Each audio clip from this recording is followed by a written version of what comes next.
poverty. It's a socio-economic issue more than actual parents are doping the athletes. Forget coaches.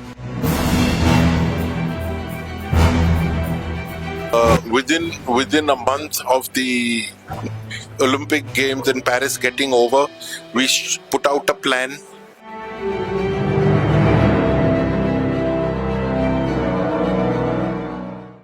No, why are you talking Olympics? You talk about anything in your life. You talk for a school exam, or you're talking for a state meet, you're talking for a national championship, you're talking Asian championship. There has to be a plan.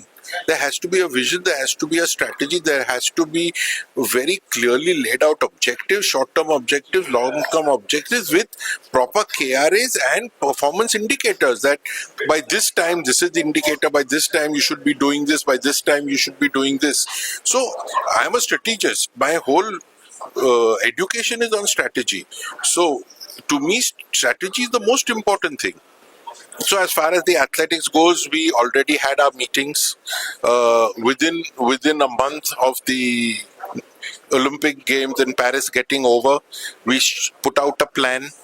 We've gotten our foreign coaches. Yesterday the javelin coach came. Today the 400 coach would be here. The previous 400 coach has already come 2 weeks ago.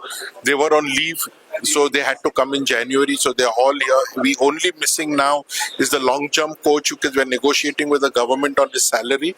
But only the jumps coach is not here. Otherwise, all the coaches are in. So I have a two-pronged strategy. It's a very clear strategy that we have. One is a grassroots level strategy, and I run the largest grassroots level program in the world. I have an elite strategy where we have shortlisted events that we can't do 48 events. So these are the events India will be good at. We've shortlisted those events. Then we've got foreign coaches for those events. So today I have 7 foreign coaches. We have training programs for people in Colorado Springs, in South Africa, in Turkey, etc. So we are doing what we have to do. Both. You can't work on one and not at the other. You have to work both simultaneously, and you have to create a pipeline from junior to senior. So a couple of years ago, we found that there was under 19 age group, and then was men. There was under 18 in girls, and then women. And we found that we lost a lot of athletes between 19 to the open category. So we got in under 21 national championships and under 23. So these people remained in the system. Otherwise, they would reach the seniors and get beaten, and then they would give up. I was one of the only guy who graduated from 19, went into men, and first year won the nationals. There are very few who did that. It's a very serious issue. We are really fighting hard against it. But we can't fight alone.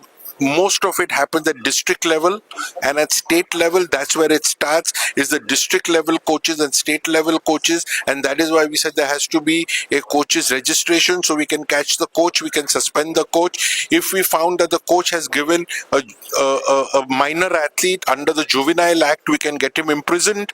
The sports doping bill, I'm the architect of that doping bill, but I wanted it to go up to criminalization. They just stopped short of criminalization, which I think we should now move to the next step. And the problem is that if there is no criminalization, then there is no power of police to go and catch them, arrest them, etc. So we need to do that ASAP. Let me tell you, we have distributed more than 10,000 books at the junior national championship, saying, go to your doctor. If you are sick, take this book and say, we can't take any of this. We can take anything else, so that you are safe. It's on the website. The issue is jobs. The issue is marks. The issue is getting promotions. That is the issue. It's poverty. It's a socio-economic issue more than actual parents are doping the athletes. Forget coaches. Parents are doping the athletes. Three things. One is doping. Second is overage. And third is The third is early specialization and overtraining. And I fought very hard. We reduced it tremendously, but not eradicated it. So if it had become even lower, I would have been very happy. Thank you. Thank you so much.